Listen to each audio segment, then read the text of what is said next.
साहब ने कहा कि शिव का प्राण मंत्र है नमः शिवाय, लेकिन जो शर्तें मैंने अपने गुरु के लिए रखी थी उन शर्तों को पूरा करते हुए मेरे गुरु शिव ने अपने प्राण मंत्र को मेरी सांसों पे उतार दिया।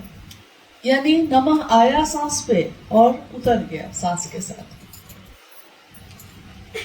आज तक किसी में ये साहस नहीं हुआ कि शिव का जो प्राण मंत्र है उसको कोई तोड़ दे। यानी ये मंत्रों के जप का विधान है कि 108 बार किए जाते हैं, लेकिन कोई भी माला से हम करेंगे तो 108 की पद्धति बनी हुई है शास्त्रानुसार। हमारा मानसिक स्तर, हमारी चेतना इतने अंधेरे में है कि हम थोड़ी भी रोशनी होगी तब ना और रोशनी लाएंगे। इतने गहन अंधेरे में है कि हमारा मन ये भी समझने को तैयार नहीं कि कैसे प्रणाम करें, नमन कैसे करें। 108 बार भी नहीं हो रहा, हाथों से माला छूट जाती है और आंखें बंद हो जाती हैं, नींद आने लगती है। तो साहब ने इसका भी रास्ता निकाला। यानी हम जितने नीचे स्तर पे रहे, हमारा मन जहां से समझ सकता था वहां तक उतर कर उन्होंने हमारे मन को समझाया और शिव की तरफ लेकर चले। तो उन्होंने कहा कि आप टुकड़े टुकड़े में भी कर सकते हैं। आज तक किसी ने, आप कहीं पढ़ लीजिए, किसी से पूछ लीजिए, किसी ने कभी आज तक ये नहीं कहा कि आप टुकड़े टुकड़े में कर सकते हैं। उन्होंने टुकड़े टुकड़े में किया। कल हम लोग यही बात कर रहे थे कि देखिए साहब ने कितनी बातें कही, कितनी बातें लिखी। हम में से बहुत सारे लोग उसको पढ़ते हैं, सुनाते हैं और सुनते हैं, लेकिन उन्होंने किस बात को किस भाव में लिखा, हम में से कितने लोग इस बात को समझ पाए। शब्द तो वही होते हैं, लेकिन जो जिस शब्द का जैसा अर्थ निकालता है उसके लिए उस शब्द का वही मतलब हो जाता है। शब्द एक ही होता है लेकिन उसके अर्थ सबके लिए अलग अलग होते हैं। तो जब साहब ने कहा कि टुकड़े टुकड़े में करिए तो कुछ लोगों ने माला ही तोड़ दी। उन्होंने कहा कि साहब कहे हैं कि 108 की माला अब टुकड़े टुकड़े में करो, तो माला ही तोड़ देते हैं। तो कुछ लोगों ने माला भी तोड़ दी, लेकिन ठीक है, पता चला साहब को तो हंसे उनको। देखिए हंसने की तो बात है, हम लोग उनके लिए बच्चे ही तो है। बच्चा नहीं समझ पाता तो 2 को 4 की जगह पे 5 बोलता है, वो तो ऐसा ही बोलेगा क्योंकि हमको आता ही क्या है। तो उन्होंने कहा कि अरे भाई, मैंने टुकड़े टुकड़े में माला करने नहीं कहा था, नमः शिवाय मंत्र को कहा था कि जितनी देर टिकता है मन उतनी देर ही टिका के महादेव को प्रणाम करने की कोशिश करिए। महादेव की ऊर्जा, महादेव की ताकत, महादेव की शक्ति, इसका आकलन इस धरती के लोग, हम लोग करना चाहें तो कैसे करें? क्योंकि हमारी सोचने की एक सीमा है, हमारे देखने की एक सीमा है, हमारे सुनने की भी एक सीमा है। कुछ दूर के बाद हमारी आंखें नहीं दिखती, कुछ दूर के बाद हमारी आवाज नहीं पहुंचती, कुछ दूर के बाद हम किसी की आवाज नहीं सुन पाते। तो उस स्थिति में सूक्ष्माति सूक्ष्म परम सत्ता शिव, उसको हम कैसे समझते? तो जब शिव को, जो बहुत ही सूक्ष्म है, सूक्ष्माति सूक्ष्म है, जब हम उनको न देख पा रहे हैं न सुन पा रहे हैं, तो उसी ऊर्जा का संचरण एक मानव तन में हुआ ताकि हमारे आपके जैसे लोग सुन सके और समझ सके। और वो मानव तन क्यों नहीं किसी और का हुआ? क्यों ऐसा हुआ कि अविश्वास में थे साहब, लेकिन शिव ने तो चुना उन्हीं को। उस ऊर्जा का संचरण हुआ तो उन्हीं के माध्यम से। तो ये हुआ और हम लोगों ने इस बात का एहसास करना शुरू किया। अब आने वाले समय में अभी भी जो हम लोग चल रहे हैं, हम बोलते हैं, जब साहब और दीदी के साथ उस समय बिहार के कुछ जगहों पे कार्यक्रम हुए, महोत्सव हुए, जिसमें जाने का सौभाग्य प्राप्त हुआ, तो मंच पे गुरु भाई लोग बैठकर एक भजन गा रहे थे। पहली बार मैंने इस शब्द को सुना था वहां कि स्वागत है युग पुरुष तुम्हारा, तुमने जमी पे गुरु शिव को उतारा। और भाव से भरे साहब और दीदी बैठे हैं और हम लोग का सौभाग्य उनके साथ बैठे। और गुरु भाई मंच से ये भजन गा रहे हैं। तो मेरे मन में जो समय आया कि ये युग पुरुष कह रहे हैं साहब को, और स्वागत कर रहे हैं उनका कि तुमने जमीन पे गुरु शिव को उतारा। यानी हम आज ये बात नहीं कर रहे हैं, ये तो मुझसे भी पहले से जो शिव से साहब के माध्यम से बने, ये तो उनकी भी भावना वही है, आज हमारी भावना भी वही है कि हम उनका स्वागत करने की कोशिश करते हैं कि उन्होंने शिव को जमीन पे उतार दिया। बहुत पहले कहानियों में कभी हमने सुना कि माँ गंगा का जब अवतरण हुआ, माँ गंगा जब धरती पे आई तो राजा भगीरथ ने कितनी तपस्या की, बड़ी मुश्किल से। पूरी कहानी सबको ज्यादातर सुनते ही हैं अपने घरों में। बड़ी मुश्किल से, बहुत कठिन तपस्या के बाद गंगा उतरी। लेकिन गंगा उतरी तो उसके पीछे भी बात हुई कि गंगा का वेग इतना है कि ये धरती उसको बर्दाश्त नहीं कर सकेगी। इतनी तेजी से जो उतरेगा, इतने वेग और इतने प्रवाह के साथ जो उतरेगा, उसका भार, उसका तेज ये धरती बर्दाश्त नहीं कर पा रही थी, नहीं करती, पूरी धरती खत्म हो जाती। तो वो महादेव के पास गए और महादेव ने उनकी प्रार्थना सुनकर माँ गंगा को अपनी जटाओं में लपेट लिया। कहानी यही कहती है, किसी न किसी ने तो ये लिखा होगा, किसी ने किसी को सुनाया होगा। जटाओं में लपेट लिया, यानी एक गंगा का वेग ये धरती बर्दाश्त नहीं कर सकती थी, और सीधे शिव का वेग कैसे बर्दाश्त करती। कभी हम लोग सोचे इस पे कि एक नदी माँ गंगा जिनको हम कहते हैं, उनका प्रवाह इतना तेज है कि वो धरती बर्दाश्त नहीं करती, खत्म हो जाती, और उनको जटाओं में से उन्हें लपेट लिया। और जिसने सीधे शिव को ही जमीन पे उतारने की बात कही, और कोई आराधना नहीं, कोई तपस्या नहीं, कोई साधना मंत्रों का जप नहीं, मात्र भाव। क्योंकि ये सारे कर्म कांड करके भी अगर भाव शामिल नहीं है तो सारी चीजें व्यर्थ हैं। हम सारा आयोजन कर दें, हम सारी सजावट कर दें, लेकिन अगर मेरे मन में आपके लिए प्रेम नहीं है तो सारी सजावट व्यर्थ है। किसी पत्नी से कहिए, पूछिए कि अगर उसका पति उसको, मान लीजिए वो कहती है कि पति तो प्रेम करता है, उसके लिए घर बनवा दे, गहनों से लाद दे, कपड़े ही कपड़े दे दे, सारा सुख सुविधा दे दे, और पति का भाव नहीं दे, उस पत्नी के लिए उन चीजों का क्या मोल है, उस सजावट का क्या मोल। यानी कोई भी रिश्ता जब होता है तो उसमें भाव अगर नहीं है तो सारी चीजें व्यर्थ हैं। साहब ने यही तो किया, खड़े हो गए इस विचार पे कि शिव मेरे हैं, तो पूरी दुनिया इधर से उधर हो गई, घर बाहर के लोग इधर से उधर हो गए, लेकिन वो एक जगह खड़े हो गए तो हो गए। उन्होंने रास्ता नहीं बदला, उन्होंने शिव के लिए किसी से समझौता नहीं किया, बाकी चीजों में किया, लेकिन महादेव के लिए नहीं किया। और हम आप क्या समझते हैं कि यही ना साहब जो दुबले पतले से हैं, यही ना जो कुर्ता पजामा पहन के बैठे हैं, यही ना जो पान खा रहे हैं। कोई ला दिया पान तो साहब खा लिए, गुरु भाई गुरु बहन कोई ला दिए हैं तो साहब खा रहे हैं, तो यही ना साहब। यही कभी उस नंबरदार ने भी सोचा था, वही ना महादेव जो मेरे मंदिर में रहता है, जो मेरे गांव में रहता है। और जैसे ही सोचा तो नदी में डूबने लगा। अघोरी ने कहा कि रे अपने शिव को छोड़, मेरे शिव को देख। यानी हम जिनको समझते रहे हमेशा कि ये ना साहब से मिलना तो आसान ही है, जब मन के आ गए, लेकिन धीरे धीरे ये कठिन हुआ।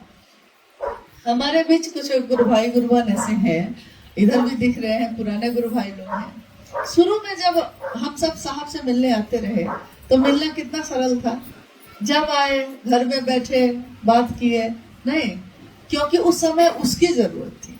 लेकिन धीरे धीरे कठिन कैसे होता चला गया, धीरे धीरे हुआ कि नहीं। पटना से साहब देवघर गए, देवघर में समय निर्धारित रहता था कि इस टाइम में साहब बाहर जो पंडाल बना हुआ था उसमें आएंगे, बैठेंगे, चर्चा होगी, बात होगी। और उसके बाद धीरे धीरे व्यवस्था ये होने लगी कि फिर वो बोलने भी लगे और समय भी देने लगे। उन्होंने कहा कि मुझसे मिलना कठिन होता जाएगा, शायद महादेव से मिलना आपका आसान होगा, लेकिन हरिंद्रानंद से मिलना बहुत कठिन होगा। इतना आसान नहीं है, लेकिन उन्होंने अपने आप को आसान बनाया था इसलिए कि हम लोग महादेव की तरफ चल सकें, एक निष्ठ हो, समर्पित हो। और ऐसा हुआ कि आने वाले समय में जो उन्होंने कहा चरितार्थ भी हुआ। सबको लगा कि साहब तो पहले कितने आराम से मिलते थे, अब साहब समय देते हैं, समय देकर बुलाते हैं। 10 आदमी कहते हैं तो 10 ही आदमी से मिलते हैं, 2 आदमी ज्यादा हो जाए तो बिगड़ते हैं। लेकिन साहब की यह भावना कभी नहीं रही है कि वो बिगड़ेंगे किसी पे। उन्होंने हमेशा ये कहा, जो हम लोगों ने सुना, जो उन्होंने कहा कि सालों से मैं सबसे महादेव की ही बात कह रहा हूँ। मैंने महादेव की बात छोड़कर दूसरी कोई बात किसी से नहीं की। मैंने कितने लोगों ने मेरा साथ छोड़ा, कितने लोग आए फिर चुप गए, कितने लोग साथ रहते हुए भी अपना मनमानी करते रहे, तब भी मैंने किसी को नहीं छोड़ा। आज भी मैं उन सभी को खोजता हूँ, मैंने किसी को नहीं छोड़ा। क्योंकि अगर मैं छोड़ दूंगा तो मेरे गुरु का संकल्प पूरा कैसे होगा। मैं क्या करूं, छोड़ दूं आपको, लेकिन मैं छोड़ूंगा नहीं। मैं तो आपको शिव से बना के ही रहूंगा। जिन्होंने ये कहा और अपने आप को इतना आसान बनाया, अपने आप को इतना नरम बनाया, इतना नीचे किया कि कोई गुरु भाई गुरु बहन उनसे मिल सका, घंटों उनकी बात सुन सका, इसके पीछे उनका उद्देश्य क्या था? एकमात्र यही कि हर व्यक्ति जितना भी मेरे नजदीक आ सके सुने, मेरे साहब के द्वारा महादेव की बात सुने और महादेव की दिशा में चले। भीड़ बढ़ती चली गई, लोग बढ़ते चले गए, प्रतिदिन घोषणा पे घोषणा होने लगी। पहले 100 लोग बनते थे, कहीं किसी जिला में अगर 100 लोग की घोषणा होती थी तो साहब माँ को कहते थे कि बढ़िया खाना बनाओ, आज महादेव को मिठाई चढ़ाओ। उस जिला में 100 से ऊपर लोगों की घोषणा हो गई। कभी इतना कठिन था और आज ये रास्ता इतना सरल है कि हम लोग खड़े होकर 2 मिनट किसी से बात करते हैं तो वो शिव को अपना गुरु बना लेता है। यानी जो कांटों से भरा रास्ता था, उस रास्ते को साहब ने फूलों से भर दिया। उनके पैरों में कांटे लगे, उनके पैरों में छाले पड़े, लेकिन उन्होंने हमारे आपके जैसे लोगों को उन कांटों को चुभने नहीं दिया। मां नीलामानंद जी ने कहा कि आपके लौकिक कांटों को अगर आप शिव के रास्ते पे चलते रहें तो आपके पथ पे बिछे कांटों को मैं चुन लूंगी, छाया बनकर हमेशा आपके साथ रहूंगी। तो साहब और दीदी का जीवन शिव और भगवती की अगर हम कल्पना करते हैं तो अगर वो शरीर में उतरे तो कैसे होंगे, उनकी ममता कैसी होगी, उनकी करुणा कैसी होगी, उनका कल्याणदाता स्वरूप कैसा होगा, ये उनके आचरण से, उनके जीवन से हम और आप समझते हैं। अब है कि शरीर की एक सीमा होती है। शरीर में कोई आया इस धरती पे तो काल उस पे लागू हुआ। जन्म की तिथि हुई तो शरीर के खत्म होने की तिथि भी निर्धारित हुई। तो स्वाभाविक है यहाँ भी ऐसा हुआ। लेकिन जब तक ऐसा हुआ तब तक साहब ने सभी जगहों पे असंख्य लाखों लोगों को, ऐसे लोगों को तैयार किया जो सही तरीके से महादेव के काम को संभालते रहेंगे। उन्होंने किसी एक व्यक्ति पे नहीं छोड़ा इसको, क्योंकि एक व्यक्ति से ये संभालने वाला काम ही नहीं है। महादेव का काम है, जगत स्तर पे होना है, कोई एक व्यक्ति इसको संभाल भी नहीं सकता। महादेव की दया है, साहब का आशीर्वाद है कि असंख्य गुरु भाई गुरु बहन आज जहाँ भी हैं बहुत अच्छे मन से, जो साहब ने चाहा, निस्वार्थ मन से, बिना किसी कामना के, महादेव आप हमको क्या दीजिएगा क्या नहीं दीजिएगा, इस पे तो मुझको लगता है बहुत लोग सोचते भी नहीं पहले। लेकिन हम लोग सोचते थे कि महादेव को गुरु बनाया है तो क्या मिला, लेकिन कुछ वर्ष क्या बीते, ठीक है, कुछ लोगों के लिए मोहब्बत तिजारत बनी, लेकिन कुछ लोगों के लिए, बहुतों के लिए ये मोहब्बत बनी, एक मजहब बना, एक धर्म ये बना। धर्म मतलब हिंदू मुस्लिम सिख ईसाई नहीं होता। धर्म मतलब वो जो एक इंसान धारित करता है, अपने जीवन में उसको उतारता है। तो शिव की शिष्यता आज हम सबों के लिए वही चीज है, हम अपने जीवन में धारित करते हैं, और जैसे जैसे हम ये करते हैं हम सब एक हो गए। बहुत पहले की एक बात है, मुझको लगता है 2006 या 7 की बात है। पटना में 4A/60 एक क्वार्टर था जिसमें साहब रहते थे। आप में से शायद कुछ गुरु भाई गुरु बहन उसमें आए होंगे जरूर। आप में से आए हैं? बेली रोड में जो था, तो शाम की चर्चा होती थी वहाँ। शाम की चर्चा में आसपास के जिले के भी कुछ लोग शामिल होते थे, गुरु भाई गुरु बहन। एक दिन एक गुरु भाई ने पूछा साहब से, संजोग से मैं भी बैठी थी वहां। उस गुरु भाई ने पूछा, पटना के गुरु भाई थे, उन्होंने साहब से पूछा कि साहब आखिर शरीर की तो एक सीमा होती है, और जब भी शरीर में कोई ऐसा व्यक्ति आया जिसने कोई मत दिया, कोई रास्ता दिखाया, कोई ईश्वर की तरफ जोड़ा, तो शुरू में सब एक होकर चले, लेकिन जब वो शरीर से नहीं रहे, शरीर से विलीन हो गए, सूक्ष्म हो गए, तो उनके बातों पे चलने वाले लोग 2 भाग या 3 भाग में हो गए। और ऐसे कितने उदाहरण हैं। बुद्ध आए तो बहुत सुंदर, लेकिन जब शरीर से नहीं रहे तो 2 भाग 3 भाग।